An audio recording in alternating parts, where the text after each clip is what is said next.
Hey everyone, welcome back to Tech Savvy. In today's video, I'm going to show you how to change the font size in Google Docs on your mobile device.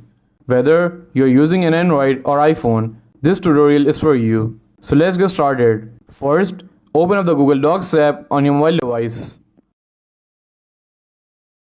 And then choose the document where you wanted to change the font size. Just tap on it to open it.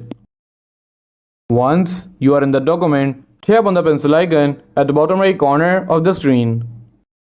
And then find the text you wanted to adjust. Tap and hold on the text. And then drag the selection handles to highlight all the text you wanted to resize. Now tap on this icon at the top of your screen. And here you will see an option for font size. Just tap on it. And now select the font size according to your requirement.